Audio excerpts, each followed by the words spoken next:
तेईस मित्रों, आज हम कक्षा 10 का पाठ नंबर 8 त्रिकोणमिति का परिचय को देखते हैं। इस पाठ को शुरू करने से पहले सबसे पहले अपन को पाइथागोरस प्रमेय याद होनी चाहिए। तो पाइथागोरस प्रमेय है हमारे पास कर्ण का स्क्वायर बराबर आधार स्क्वायर प्लस लंब स्क्वायर, यानी कि पाइथागोरस प्रमेय जो कि समकोण त्रिभुज में भुजाओं के मध्य संबंध को दर्शाती है। इसके साथ ही अपन को त्रिकोणमितीय अनुपातों के बारे में भी पता होना चाहिए कि त्रिकोणमितीय अनुपात किन किन भुजाओं का अनुपात होता है। तो यहाँ पे देखो कि हमारे पास कुल 6 त्रिकोणमितीय अनुपात होते हैं: साइन, कोस, टेन, कोट, सेक और कोसेक। और इनके याद करने के लिए आपके लिए एक ट्रिक लेके आया हूँ। वो ट्रिक है, देखो, लाल बट्टे कक्का और कक्का बट्टे लाल। यहाँ पे ये लंब होगा, एक कर्ण होगा। तो साइन का अनुपात क्या होता है? लंब बटा कर्ण। इसी तरह कोस का अनुपात हो जाएगा ए आधार के कर्ण, आधार बटे कर्ण। इसी तरह टेन का हो जाएगा लंब बटे आधार। और इन्हीं का जस्ट उल्टा हमारे क्या हो जाए, जैसे टेन को उल्टा कोट हो जाएगा, आधार बटे लंब, कर्ण बटे आधार सेक का हो जाता है, और कर्ण बटा लंब कोसेक थीटा हो जाता है। इस तरह इन पर आधारित अब कुछ क्वेश्चंस देख लेते हैं। देखो, किसी समकोण त्रिभुज में टेन थीटा का थीटा न्यून कोण है, यहाँ पर का भुजाओं का अनुपात होगा। यानी कि टेन थीटा किसका अनुपात होता है? टेन थीटा में किन किन भुजाओं का अनुपात होता है? देखो, टेन क्या होता है? लंब और आधार। तो लंब और आधार इसमें किसमें? ये रहा, लंब बटे आधार। तो आंसर क्या हो जाएगा हमारा? लंब बटे आधार। ठीक है। इसी तरह अगला क्वेश्चन देखो, क्वेश्चन नंबर 2। क्वेश्चन नंबर 2 है हमारे पास कि एक त्रिभुज है, त्रिभुज एबीसी में बीसम कोण है तथा साइन ए का मान दे रखा है अपन को 4/5। तो आधार का मान होगा। अब अपन को पता होना चाहिए कि साइन क्या होता है, साइन किन किन भुजाओं का अनुपात होता है। साइन ए अपन को पता है, अभी देखा ही किसका होता है। देखो, लंब बटा कर्ण। तो इसका हो जाएगा लंब बटे कर्ण। तो देखो, यहाँ पे कर्ण लिख देता हूँ मैं, कर्ण। लंब क्या है यहाँ पे? देखो, इसका अनुपात दे रखा है 4/5। तो लंब तो हो गया 4 और कर्ण हो गया 5। अपन को आधार निकालना है। अब इसको ऐसे निकालेंगे पाइथागोरस प्रमेय की सहायता से। पाइथागोरस प्रमेय क्या होती है? कर्ण स्क्वायर, आधार स्क्वायर और लंब स्क्वायर। ठीक है।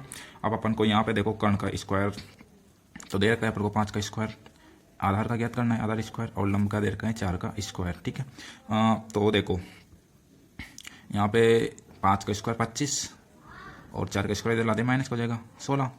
ये हो गया ए स्क्वायर। यानी कि यहाँ से देखो ए स्क्वायर का मान कितना आ जाएगा हमारे पास? 9। स्क्वायर हटाते हैं अंडर रूट, यानी कि ए का मान 9 का अंडर रूट। ए का मान कितना आ गया? आधार कितना आ जाएगा हमारे पास? यहाँ से 3 आ जाएगा। ठीक है। इसी तरह देखो, यहाँ पे हमारे पास आधार 3 हो गया। आधार का मान पूछा है। क्वेश्चन नंबर 3 सेम इसी तरह का क्वेश्चन है।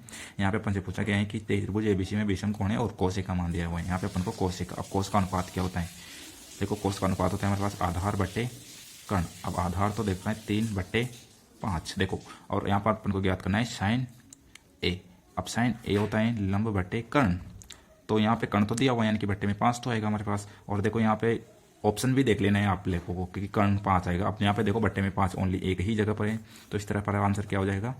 4/5। तो ऑप्शन से ही आ गया है, तो यहाँ से लंब का मान निकालने की जरूरत ही नहीं पड़ेगी। ठीक है। अगला क्वेश्चन देखो, क्वेश्चन नंबर 4। तो क्वेश्चन नंबर 4 है कि त्रिभुज पी क्यू आर में क्यू बराबर 90 डिग्री हो तो टेन पी एक है, तो कोट पी का मान ज्ञात करना है अपन को। तो इसी तरह देखो, टेन पी। अब टेन का अनुपात होता है हमारे पास, यहाँ से देखो, लंब बटे आधार। तो देखो, लंब बटे आधार, इसका मान 1 दिया हुआ है। देखो, अपन को कोट का पूछा है। कोट, इसको 1/1 लिख सकते हैं इसे यहाँ पे, कोट पी। अब कोट क्या होता है हमारे? आधार बटे लंब। तो यहाँ पे देखो, लंब 1 है, आधार 1 है, तो यहाँ पे भी 1/1 हो जाएगा हमारा। ठीक है। तो अब आगे देखते हैं यहाँ पे। तो 1/1 कितना होता है? 1। ए कौन सा ऑप्शन है? Option number A. ठीक है। इसी तरह देखो, क्वेश्चन नंबर 5। अब ये जो क्वेश्चन है, यहाँ पे अपन को साइन 90 का मान ज्ञात करना है। अब साइन 90 का मान हमारे पास एक सारणी होती है त्रिकोणमिति में, वो सारणी अपन को याद होनी चाहिए। और वो सारणी अगर आपको याद नहीं है तो मैं आपको बनाना सिखा दूंगा। अगर आपको ज़रूरत हो तो आप कमेंट करके बता देना कि सारणी बनानी है या नहीं बनानी है।